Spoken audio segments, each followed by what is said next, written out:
네, 안녕하십니까. 인터넷 최고의 테크 잡담쇼 불타는 고구마! 네. 아무도 없는 날. 아무도 없어. 오늘 사람도 적고 사람도 줄었습니다. 날씨가 추워. 네. 참가한 사람이 그렇죠. 역대 기록입니다. 네, 최저 참관 인원을 모시고. 네, 일단 소개부터. 예, 저는 신바람 유박사. 네, 저는 파워가입니다. 저는 이 작가입니다. 아, 또 한잔 하고 싶네요. 네네네. 자, 오늘 가야죠, 또 우리. 깔끔하게 왼쪽부터 돌까요? 그러죠. 네, 5분. 네, 네, 얘기하시고. 5분 동안 네. 얘기하겠습니다. 원래 이걸 지금 돌리면 하시고, 안 되고 네. 하고 돌려야죠. 제목, 갤럭시 기어 2달 동안 5만 대. 5만 대. 5만 대. 다음에 삼성전자의 스마트 손목시계 갤럭시 기어 아시죠? 네. 갤럭시 기어의 출시 이후 판매량이 2달 동안 5만 대에 불과하다는 집계가 나왔다. 어디가 출처냐면은 미국의 정보기술 전문 매체인 애플 인사이더는 비즈니스 코리아가 발표한 결과를 인용했는데 누적 판매량이 5만 대, 하루 판매량이 800에서 900대다. 그 뒤에 뭐 영국에서는 뭐 갤럭시 노트 3를 사면 끼워주기도 했다. 뭐 이런 얘기들이 있습니다. 요 얘기를 볼까 합니다. 근데 이게 전 세계 판매량이 5만 대는 얘기인가요? 그러게요. 그렇죠. 걸뺀 건가? 전 세계 판매량이 번들로 5만 준 거 대다. 포함. 번들로 준 건 사실 공식적인 건 아닌 것 같고요. 예. 하여튼 5만 대다. 국내에서 그거보다 더 팔았을 것 같다는 생각이 들긴 하는데요. 근데 저는 저기 국내에서 갤럭시 기어 차고 다니는 사람 딱 한 사람. 그렇죠. 그러니까 그런 걸 삼성분인가요? 아, 삼성분은 아닌데 노트 3가 무겁다고 이걸로 대충 확인을 하더라고요. 대충 확인을. 네, 그거 정도는 괜찮아요. 안 좋아하시는 것 같습니다. 우리 이 저는 안 작가님. 좋아하죠. 왜요? 왜냐면 웨어러블 디바이스는 네. 웨어러블 이미 하나 차고 계시잖아요. 네. 아주 차고 있지만 네. 이렇게 좀 가볍고 디자인도 좋아야 되고요. 네. 배터리가 배터리가. 매일매일 충전하는 게 시계입니까 이게? 웨어러블 하루밖에 안 간다? 하루밖에 안 간다. 그것도 그 크레딧에 넣어서 그건 아니죠. 범용적이지 않다. 이번에 퀄컴에서도 이제 토크라는 예, 시계가 나오죠. 나왔는데 그 퀄컴의 그 미라솔이라는 그 네. 스크린이 있거든요. 네. 그래서 이잉크처럼 굉장히 배터리 전력 소모가 적어요. 그래서 며칠 정도 가요? 그래서 뭐 꽤 오래 가는 것 같은데요. 뭐 그렇게 간다 일주일 그러면 정도 몰라도. 가는 것 같아요. 예. 예. 그래서 그런 식으로 특화된 하드웨어까지 이제 도입을 해가지고 만들고 있죠. 근데 네. 확실히 이 갤럭시 기어는 좀 완성품은 아닌 것 같다. 예. 더군다나 사실은 마케팅에 더 힘써야 될 삼성 모 임원이 데이비드 모 임원이 서리건 토마토를 시장에 빨리 내놨다. 네. 스스로 스스로. 자폭했네요. 네, 그렇게까지 자폭하고 얘기했어요. 아니, 근데 그러니까 생각해보면- 인터뷰 중에 네. 튀어나온 얘기인데 아. 뭐 근데 그 양반 말의 요지는 사실은 토마토가 퍼렇게 된 다음에 그 다음에 붉어지잖아요. 예. 그래서 퍼렇게 되는 단계를 항상 거쳐야지만 붉어진다. 라는 식으로 이렇게 포장을 했지만 네. 서리건 토마토를 시장에 내놨다는 근데 얘기거든요. 이제 유저들 입장에서는 그럼 내가 서리건 토마토 샀단 말이냐 그렇죠. 이렇게 될 수 있는데 뭐 서리건 토마토 좋아하는 사람도 있잖아요. 그렇죠. 그러니까 간혹. 비율을 좀 애매하게 하셨지만 네. 뭐 얼리 어댑터를 노리고 내놨습니다. 뭐 이런 얘기를 돌려 하신 것 같고요. 네. 저는 5만 대가 뭐 그렇게 적은 숫자라고 생각하지는 않고요. 그러니까 예를 들면 진짜 얼리 어댑터용 이상한 하드웨어가 나왔을 때 삼성이라는 네임밸류를 빼고 진짜 신기한 기계가 나왔을 때 5만 대를 팔았다고 그러면 많이 팔았다고 볼 수도 있는 거잖아요. 그러니까 삼성이 막 TV 광고에 갤럭시 노트 3랑 같이 계속 보여주는 것 치고는 엄청 적게 판 건 사실이지만 킥스타터에서 처음에 웨어러블 그 시계 내는 네네네네. 회사가 뭐였죠? 네. 이름이 갑자기 생각이 안 나는데. 저도 갑자기 생각이 안 네, 나요. 그 근데요. 유명한 그 회사가 얼마나 팔렸는지 지금 킥스타터. 네. 한번 찾아봐야 될 것 같은데 저는 네. 좀 생각해 볼 건 있는 게 그 얘기 나오면서 최근에 삼성전자가 밀고 있는 기사 그 내용이 갤럭시 시리즈로 그러니까 갤럭시 노트하고 갤럭시 S 시리즈로 1년간 이제 1억 대를 바라보고 있다고 합니다. 그 단일 품종의 디바이스 형태로 가는 거는 아이폰이 1억 대 넘게 파는 거 외엔 거의 없거든요. 근데 삼성이 단일 브랜드 아이템으로도 그만큼 가고 있다인 건데 그 안에서 볼 때 말씀하신 것처럼 갤럭시 기어는 굉장히 너무 저조했다라는 건 분명히 인정해야 되는 사실인 것 같고요. 근데 중요한 거는 그 갤럭시 노트 같은 경우에 아시겠지만 좀 덮고 나서 그 조그만 화면에서 전화 걸기라든지 기본 기능들이 또 다 되게 만들어 놨어요. 네, 그래서 덮고 나서도 쓰잖아요. 그러니까 그거를 분명히 갤럭시 기어로 가져오는 작업을 하고 있는 거고 그 부분에서 이용자가 분명히 편리하게 느낄 수 있다라고 하면 배터리가 길든 짧든 무엇인가를 통해서라도 조금 더 그 어필할 수 있는 부분이 있어야 되는데 그게 너무 부족했던 것 같아요. 그러니까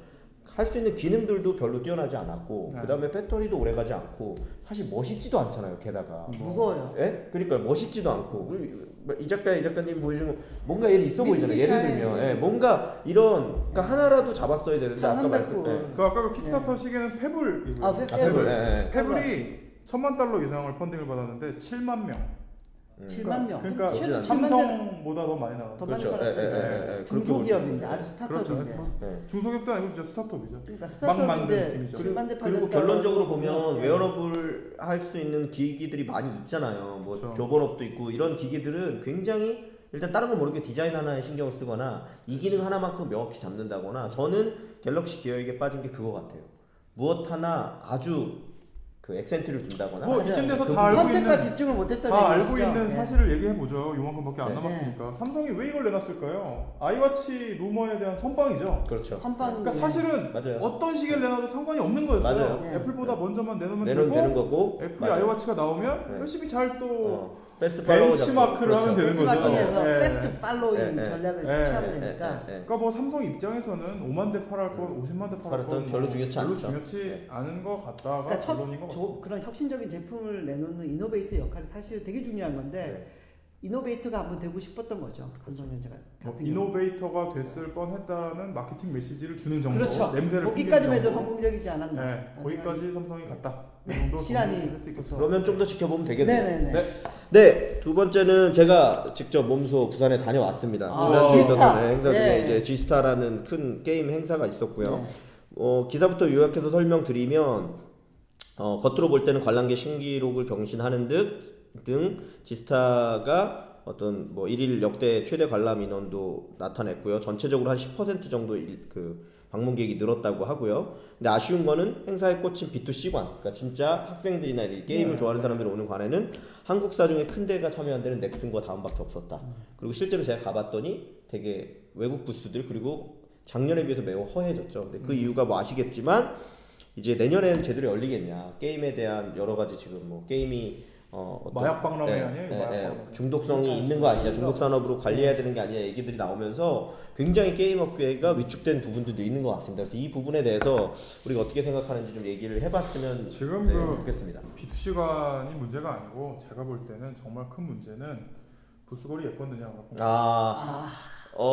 네, 개인적으로 뭐 B2C관은 저는 B2B관을 주로 갔으니까 근데 B2B관에도 그런 분들이 계세요. 근데 네. 뭐 훌륭하신 건 사실이고요. 근데 제가 작년에도 가고 재작년에도 갔거든요.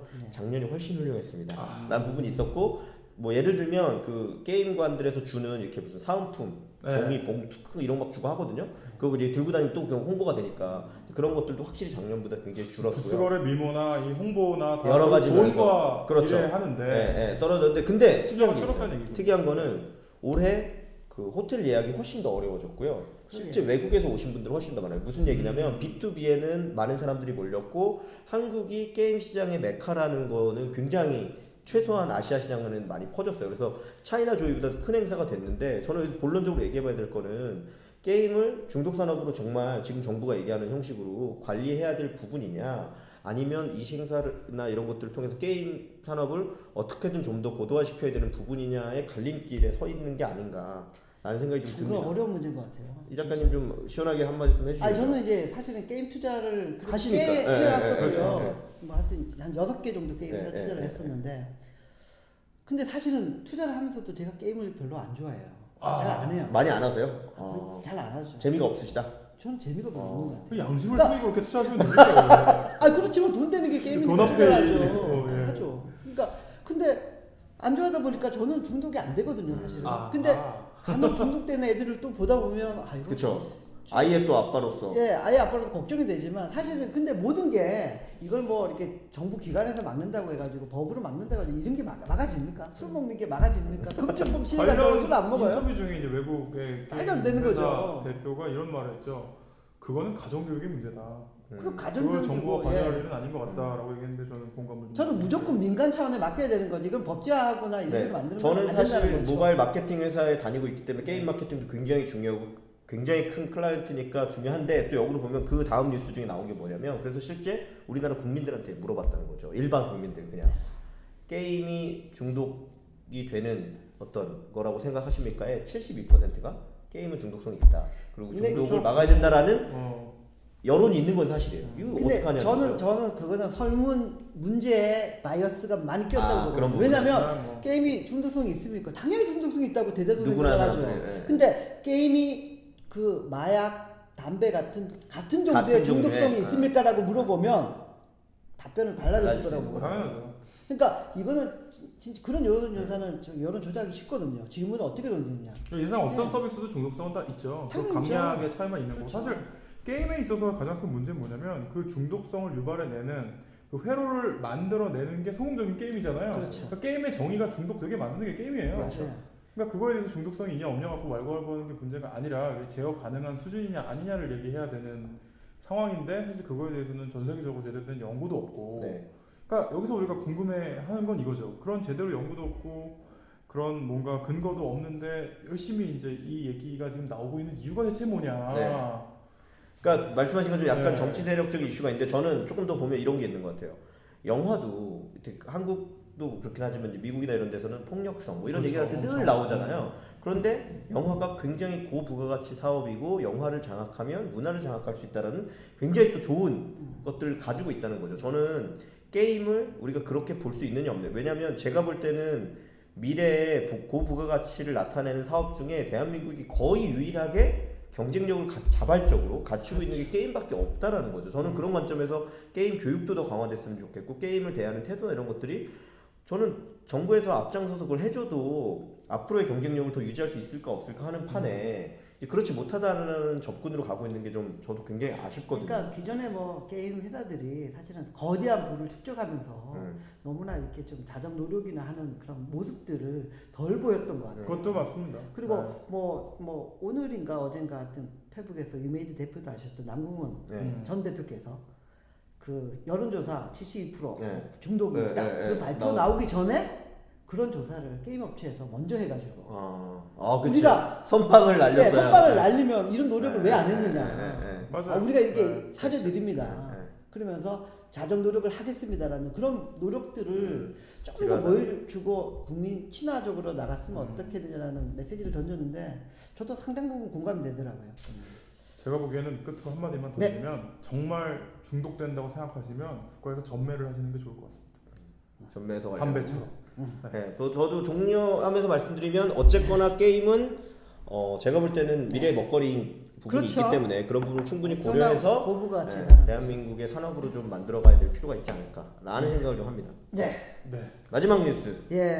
뭐 저기 주류 언론에서 나온 기사는 아닌데요. 그래도 우리 이 바닥에서는 주류 언론으로 이 바닥에서 유명한 급부상하고 있는 급부상. 언더 더 레이더 네. 의 기사를 제가 하나 읽어드리도록 하겠습니다. 네. 그 Y 컴비네이터로 유명한 폴 그레이엄이 그 글로벌 스타트업 투자 트렌드를 얘기를 했습니다. 그 기사가 상당히 긴데 요지는 예전에는 뭐 창업할 기회도 별로 없고 네. 그리고 하는 산업 자체가 보통 이게 돈이 많이 드는 하드웨어나 서비스 이런 산업이 많다 보니까 초기 펀드레이징 하기가 어려웠거든요. 그러다 보니까 창업자들하고 이제 투자자 벤처 캐피탈을 얘기를 할 때 그 벤처 캐피탈이 상당히 그 갑을 관계에서 강력한 갑의 지위를 유지를 했는데 네. 최근으로 오면서 모바일 이런 커머스, 모바일 뭐 애플리케이션 이쪽으로 오면서 적은 비용으로 창업이 가능하다 보니까 창업자들이 처음에 투자 유치 이런 내고를 할 때 오히려 벤처 캐피탈보다 주의가 올라. 전세가 역전됐다. 네. 왜냐면 1억만 투자 받아도 난 앱 개발해가지고 크게 서비스 그렇죠. 매출 일으킨 다음에 크게 돈 받을 수 있거든 높은 밸류에. 그래서 전세가 역전이 됐다. 그게 요지인 것 같거든요. 그러면서 예전에 벤처 캐피탈이 부르던 시리즈 A가 지금은 더 이상 시리즈 A가 아니라 시리즈 A까지는 거의 뭐 적은 비용으로도 처리되니까 엔젤 엑셀러레이터 단계에서 아니면 거부가 된 엔젤들이 슈퍼 엔젤들이 투자해가지고 거의 카바를 하다 보니까 벤처 캐피탈은 시리즈 B 같은 시리즈 A를 하고 있다 지금. 이게 요지거든요. 뭐 얘기할 거리가 있나요? 네. 많죠. 하여튼 그래서 그 예전보다 훨씬 더 창업하기 일단 좋아진 건 확실한 것 같아요. 두 분 다 하고 계시니까 이 작가님이 보시기에는 한국에도 해당되는 내용이라고 보세요? 아니면 미국향의 내용? 뭐 저는 이제 그 뭐 프라이머나 네. 또 유 박사님 이렇게 네. 슈퍼 엔젤들이 드러나서 네. 시리즈 A 영역을 해왔던 뭐 네. 3억, 5억 아니면 10억까지 해왔던 영역들을 이제 엔젤 슈퍼 엔젤들이나 엑셀러레이터를 커버를 하고 있거든요. 한국도 미국과 같은 프로그램이 얘기하는 그런 현상들이 그대로 벌어지고 있는 것 같아요. 저도 그대로 벌어지고 있다의 한편인데 저는 좀 다른 관점에서 보는 게 말하자면 이제 FI는 그러니까 파이낸셜 인베스터들은 갈 곳이 없어지고 뭔가 스트래테직하게 도움을 줄 수 있는 인베스터들만 살아남는 식으로 가고 있는 게 아닌가라는 생각을 또 많이 해요. 예, 그렇게 좀 양분화가 되고 그렇죠. 돈 예. 자체는 너무 구하기 흔해진 거죠. 쉬워졌다. 그러니까 예를 들면 그렇죠. 10억을 구하는 건 되게 쉬운 일인데 예를 들면 정말 밸류업을 시킬 수 있는 벤처 캐피탈에서 10억을 받는 일은 어려운 일인 거죠. 근데 예를 들면 아까 말씀하신 것처럼 뒤쪽 시리즈로 가면 예를 들면 100억을 투자받아야 된다면 100억 자체를 조달하는 일이 보통 일이 아니니까 그렇죠. 그때는 순수 FI가 설당이 있는 건데 10억 언더는 제가 보기에는 무슨 도움을 니네가 줄 건데 이거의 비중이 훨씬 더 커졌다. 그러니까 돈만 있다고 해서 이제는 투자할 수는 없는 시대로 확실히 갔다. 이거는 체감하고 있습니다. 네. 그러니까 미국도 이제 그 초기에 돈을 번 벤처 캐피탈들이 시리즈 D 단계까지 많이 하거든요. 그래서 펀드레이징에도 돈을 모으면 1조, 2조 정도 모아가지고 뭐 트위터 상장하기 직전에 뭐 몇 조 밸류에 들어가기도 하고 그런 게 이제 클라이너 퍼킨스나 뭐 예를 들면 VC에서 많이 앤더슨 벌어지고 호로이츠 있어서 같은 게 아주 정답을 그렇죠. 그게 겪고 있는 게 그 우리가 아는 마크 앤더슨이 그 넷스케이프를 만들었고 네. 그래서 그 앙트로프레너였는데 이제 또 엔젤 투자도 해서 또 거부가 됐고 거부가 됐죠. 근데 지금 안드레슨 호로이츠라는 회사를 만든 다음에 정말 재밌는 건 정말 시드 펀딩에서 시리즈 D까지 다 해요. 그러니까 다 하는데 걔네들의 저도 이제 그 회사를 좋아하는데 걔네들의 그 펀드레이징 할 때 내세우는 게 다 투자한다. 네. 네. 모든 영역에, 다 투자한다. 모든 업종에. 그러니까 난 말이 되고 돈 된다고 네. 생각하면 다 한다. 그렇죠. 내가 이해할 수 있으면 다 한다. 네. 돈은 무제한으로 많으니까 이게 생략돼 있는 거죠. 그렇죠. 네. 그래서 수조원을 모아가지고 투자도 잘 하고 있고요 지금. 그래서 네. 좀 옛날처럼 세그먼트를 나눠서 투자하던 예를 들면 세코야라든가 그런 고전적인 VC들보다는 안데르슨 호로이츠를 그러니까 미국에서도 더 굉장히 더 좋은 벤처 캐피탈로 최근에 생각하고 있더라고요. 네. 그렇게 보면 저는 역으로 창업자들도 좀 변해야 되는 상황인 거잖아요. 아까 말씀하신 것처럼 창업자들 입장에서는 초기 자본을 구하는 게 굉장히 어려운 일이었는데 지금 말씀대로에 네. 의하면 그게 그리 어려운 일이 아니고 쉬운 일이 됐고 그것보다 더 중요한 요소들이 있다라는 거잖아요. 네. 그러면 저는 그 창업자들도 두 가지일 것 같은데 하나는 그렇기 때문에 리스크를 내가 안고 초기 창업을 해서 시리즈 B라든지 예전보다 큰 돈을 받게 되는 것까지 내가 그냥 도전해 볼 수 있다라는 좋은 길이 생기기도 했고 네. 또 반대로 얘기하면 그 투자자들 입장에서 보면 투자하시는 분들 입장에서 보면 초기에 그만큼 하는 거에 있어서 이제 돈으로 어떤 가치 밸류를 줄 수 없으니까 아까 말씀하신 것처럼 뭔가 전략을 네. 해주는 게 됐든 이렇게 딴 한다든지 거를 아니면 좀 더 그냥 세게 봐서 차라리 그럼 똘똘한 애를 우리가 한 10명이나 20명 모집해 걔네들한테 아이템을 하나씩 던져주면서 이런 거를 해 라고 하는 전략으로 뭔가 바꾸거나 그런 부분이 필요한 이제 시기 아닌가요? 뭐 비슷한 사례가 패스트트랙 아시아에서도 그런 걸 한다고 볼 수도 있고요. 네. 네. 그러니까 어떻게 미국의 보면은- 베타웍스도 있고요. 예. 근데 잘 되는 것 같지는 않은데 솔직히 말씀드리면 아직까지는. 그거는 좀 시간이 좀 패스트트랙은 걸리겠죠. 과정이 있고 예. 베타웍스는 잘 됐죠. 아 그래요? 미국에서는? 그리고 옛날에 그 원조인 아이디어랩도 사실 잘 됐었죠. 중간에 좀 부침이 있긴 했지만. 네. 그래서 결국은 어떤 모델이 흥하고 어떤 모델이 망하고의 문제가 아니라 굉장히 창의적인. 그러니까 지금까지는 딱 이렇게 엔젤 투자부터 시작해가지고 시드 펀딩부터 그렇죠. 정해진. ABCD 네. 틀이 있었다면 이제는 그 틀을 누가 깨고 정말 참신한 투자를 해낼 수 있느냐의 게임으로 바뀐 것 같아요. 네. 네. 그게 근데 바뀐 걸 수도 있는데 저는 약간 그런 게 이런 거죠. 그러니까 대부분의 지금까지는 그래도 대부분의 비즈니스들이 그렇게 어떻게 보면 선형으로 좀 성장한다거나 미래 예측 가능한 성장을 했는데 예를 들면 게임은 그냥 정말 제이커브가 그냥 바로 나오잖아요. 그리고 제이커브가 나오는 순간 계단이죠, 계단. 순간 지금 말씀하신 것처럼 무슨 투자라든지 그런 것들을 하는 것들이 굉장히 의미 없는 행동이 되어버리는 케이스들이 있는 것 같아요. 그래서 뭐 얘기를 한다면 저는 그런 부분을 조금 더 얘기해봐. 그런 산업에는 어떻게 그러면 투자라든지 뭐가 적용돼야 되는지 그런 얘기를 결국은 필요할 것 같아요. 사람을 보고 투자하는 건데요. 근데 참 재밌는 게 그 게임이 완전 흥행업이잖아요. 근데 뭐 오늘 뭐 소프트뱅크 행사도 있었지만 네. 뭐더 얘기를 할까요? 5분 더 얘기를 요 할까요? 얘기를 그러면? 오늘 나오는 게임 거예요. 얘기까지 네. 같이 해서 나오니까 5분 더 만장일치. 얘기를 예. 하도록 하겠습니다. 네. 예. 소프트뱅크 예. 행사도 네네. 있었지만 소프트뱅크가 뭐 모바일 게임에 거의 투자를 안 했거든요. 투자한 게 이제 쿠키런하고 딱 애니팡 두 개였는데. 두 개 다 터졌어요. 네. 그다음에 이제 미국 사례로 놓고 보면 엑셀 파트너스가 모바일 게임 거의 투자 안 했거든요. 거의 두 개 한 게 저기 여기 그 새 있잖아요. 앵그리버드랑 클래시 오브 로비오. 클래스예요. 둘다 클래시 오브 슈퍼셀. 클래스. 슈퍼셀이에요. 그러니까 이게 또 걔네들이 투자하는 건 또 안목이 있는 것 같아요. 근데 거기서 하나 두 번 다 우연이라고 네, 하기에는 너무나 이거 그 소뱅 사례는 하나 더 말씀드려야 될 것 같은 게 뭐 업계에 계신 분들 다 아시겠지만 사실 데브 시스터즈도 그렇고 선데이 토즈도 그렇고 투자하고 성공했다고 생각하시지 못했었죠. 그렇죠. 그리고 부침이 있었죠. 네, 특히 그 선데이 토즈 같은 경우는 굉장히 긴 시간에 부침이 있었고, 근데 아까 말씀드린 건 그거거든요. 이렇게 갈 때는 그냥 뭐 SI도 하고 제가 알기로 외주도 하고 힘들게도 사실은 물론 중간에 잘 된 적도 있지만 그러고 나서 결국 애니팡이 터지면서 완전히 제이커브가 됐거든요. 그럼 예를 들면 물론 이제 잘 됐으니까 소뱅이 투자 잘했다 이렇게 얘기하지만 아주 까놓고 얘기하면 선데이 토즈 입장에서는 초기에 그 투자 받았던 소뱅의 자금 때문에 성공했다고 보기 굉장히 어려울 것 같고요. 그 다음에 그런 관점에서 보면 그때 투자 받는 게 스스로 잘 된 거죠. 예, 맞았냐? 라는 퀘스천도 분명히 있는 거라. 그래서 제가 아까 여쭤보고 싶은 거였거든요.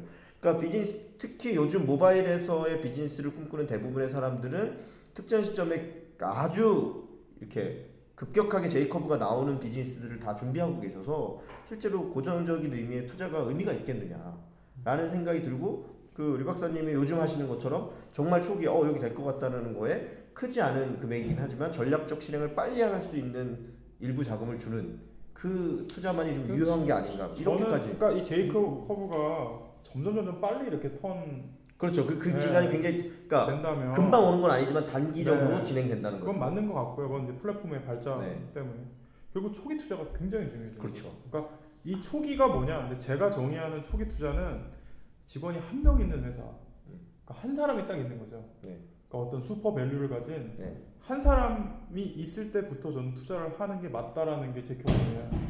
뭐 예를 들면 팀이 없고 혼자 있더라도 네. 팀이 필요 없다는 거죠. 그러니까 팀 빌딩부터 도와줄 정도의 이제. 그렇게 초기로. 네. 그러니까 어떻게 보면 코파운더죠. 네. 그러니까 투자자이자 코파운더인데 사실은 경영에 개입하지 않는. 그러니까 저는 그런 실험을 몇 개 해봤는데 다 되게 좋았거든요. 그럼 하나 여쭤보시고요. 그러면 그렇게 발견하셨으면 그걸 하셔야 되는 거 아니세요? 아니죠. 제가 그걸 한다고 잘할 자신은 없죠. 그러니까 아니 일단 코치가 코치 직접 영역이 있는 거니까. 코치가 직접 타석에 수영 나간다고 선수가 홈런 될 치는 건 수 없다. 아니죠. 네. 그냥 스윙폼을 제가 네. 가르쳐주면 해주면 되는 이제 거죠. 체력이 떨어져서 못 쳐요. 저는 지는 못 걸어 다녀요. 저는 휠체어 타고 다니죠. 그러면 그류 박사님 그거대로라면 지금 이 작가님이 하시고 있는 여러 일들이 네. 굉장히 위기에 처했다는 얘기인 건데 네. 동의하시나요? 위기는 위기인 것 같아요. 그래서 직접 왜냐면 스타트업 위크엔드의 계획자로 전직하시려고 호시탐탐 피해 노리시는 거 아닙니까? 네. 뭐 하여튼 위기이다. 저도 이제 모 스타트업에 지금 코칭 역할을 하고 있는데 위기죠. 왜냐면 이게 저기 CDJ 영역이 예전 같으면 벤처 캐피탈이 독점을 누리던 시장이었는데 그쵸. 지금은 너무나 많아요. 네. 그래야지. 예. 거기다가 또 엔젤 클럽들도 많아가지고 매칭 시키다 보면 CDJ 금액이 나와요. 최근에 그러니까 정부의 위기죠. 글로벌 R&D 같은 경우는 그렇죠. 5억을 그냥 주잖아요. 1억 투자. 그러면 캐피탈이 창업자들은 뭘 해야 되나요? 창업자들은 창업을 해야죠. 왜냐면 돈을 끌어들이기 쉬우니까 그 말은 맞아요. 그 말은 명언이에요. 고민을 많이 해서 창업을 빨리빨리 해야죠. 페인 포인트를 해결할 만한 거리를 찾아서 네. 짧게 창업을 해가지고 빨리 실패하고 빨리 이걸 과정을 겪어서 시장에 먹히는 아이템을 빨리 발견해내야 되는 게 창업자의 역할이죠. 그리고 비창업자라고 하더라도 지금 같은 이 좋은 시기에 창업에 나서야죠. 젊었을 때 잃어봤자 뭐 이렇게 뭐가 있겠습니까? 그럼 우리도 창업해야겠네요. 체력이 딸린다는 한 번 했잖아요. 뭘 두 번이나 하라고 그래요. 우리는 딸려요. 네, 경험상. 네, 그렇죠. 딸립니다. 네. 근데 그런 생각은 들어요. 과연 그 초기의 허들이 많이 없어진 거냐? 근데 초기의 허들은 영원히 안 없어질 것 같다가 이제 어떤 허들을 말씀하시는 결론인데, 그 허들이 종류가 여러 가지가 있죠. 근데 금전적 허들도 있을 수밖에 없어요. 일부. 왜냐면 무일푼인데 시작하겠다 그러면 그렇죠. 처음에는 돌려야 될 거 중요하죠. 아니에요? 네, 네. 그러니까 당연히 금전적 허들이 있고요. 그다음에 정신적 허들이 되게 커요. 그러니까 사실은 정신적 허들. 사업 1년차, 2년차가 되면 멘토 같은 거 필요 없거든요. 자기가 제일 잘났다고 생각하고 막 할 때예요. 근데 초기에는 다 어버버 하거든요. 그렇죠. 맨 처음. 이때는 사실은 좀 정신적으로 도와줄 사람도 필요해서 저는 정말 초기에 정신적, 금전적으로 아니면 인맥을 연결해 준다던가 이럴 사람의 역할이 굉장히 중요하다. 근데 그렇게 돼서 한 사이클 돌고 나면 이제는 자기가 게임을 만들던 뭐 앱을 만들던 콘텐츠를 팔건 돈을 스스로 벌 수 있게 되니까 그 다음에 심지어 투자를 안 받아도 굴러갈 수 있게 되는 거죠. 네. 그러니까 처음에 마중물 역할 그러니까 뭐 옛날에 그 구형 자동차 보면 처음에 탈탈탈탈 돌리잖아요. 그거를 돌려주는 그 그러니까 역할의 중요성이 점점 그럼 커지고 있는 건 저기 맞는 것 같아요. 초기에 방향을 잡아줄 수 있는 그 방향타 역할을 할 만한 네. 그런 유 박사님 같은 분들이 많이 아니 나오셔야죠. 뭐 제가 그걸 잘하고 있는지 모르겠고 근데 다만 문제는 뭐냐면 한국 시장의 경우에 문제가 그걸 제일 잘할 수 있는 사람들은 한 사이클 돌아서 엑시트를 해본 앙트러프레너, 시리얼 앙트러프레너인데 너무 수가 적어요. 그들이 다시 이 너무 판에 수가 적어요. 참여하는 비율이 매우 낮죠. 네, 게다가. 그러다 보니까 그런 분들이 아닌 분들이 아 저도 그거 잘 돌릴 수 있을 것 같아요. 그래서 돌리시는데 사실은 본인이 그 사이클을 안 겪어보면 좀 의견의 힘들거든요. 한계가. 그러니까 그분들이 그렇죠. 나쁘다는 게 아니라 어쩔 수 없는 게 있어요. 그래서 저는 이제 이 엑시트 하시는 분들의 수를 인위적으로 늘릴 수는 없고 첫째는 엑시트 자체가 더 많이 됐으면 좋겠다는 게 있고 이건 우리 힘으로 안 되니까 우리 힘으로 가능한 거는 엑시트 하시면 이렇게 사라지시는 분들이 많거든요. 이거 쉬러 이제 조용히 이제 짐 싸서 쉬러 가시는 분들이 많은데 아니면 전혀 다른 분야 부동산이나 뭐 이런 데로 가시는 분들이 많은데 그러지 마시고 그렇죠. 한 5년만이라도 더 이렇게 이 바닥에서 네, 이 바닥에서 후배들을 위해서. 네, 네. 해주시면 참 좋겠습니다. 그렇게 될 수 있는 환경으로 변했으면 좋겠고 역으로 지금 두 분 말씀해 주신 거는 지금 그렇게 하시는 게 의외로 부가가치를 창출해내는 그분의 가장 좋은 일이기도 하다. 그렇죠. 인 거잖아요. 예, 초기 투자에 의미가 있다고 하니까. 자기가 저는 그런 생각이 들어요. 이렇게 그 엑시트 하신 분들이 자기만의 힘으로 자기만의 능력으로 엑시트 하는 게 아니거든요. 절대 아니죠. 그 주위에 도와주는 그렇죠. 보이지 않는 손들과 도움들이 많아요. 사회적으로도 게다가 그렇고, 이 사회에서 국가적으로도 그렇죠. 그렇고. 맞습니다. 네, 맞습니다. 그 엑시트 한 이후에는 그 사회나 국가에 보답하는 차원에서라도 엔젤 투자자나 남아서 이렇게 좀 스타트업 그 성장에 도움을 줬으면 하는 게 제 바람이죠. 네, 오늘 시간도 다 됐으니 그러면 네. 이 정도로. 네. 예, 지금 여기까지 인터넷 최고의 테크 잡담쇼 불타는 고구마! 고구마! 다음에 뵙겠습니다. 감사합니다.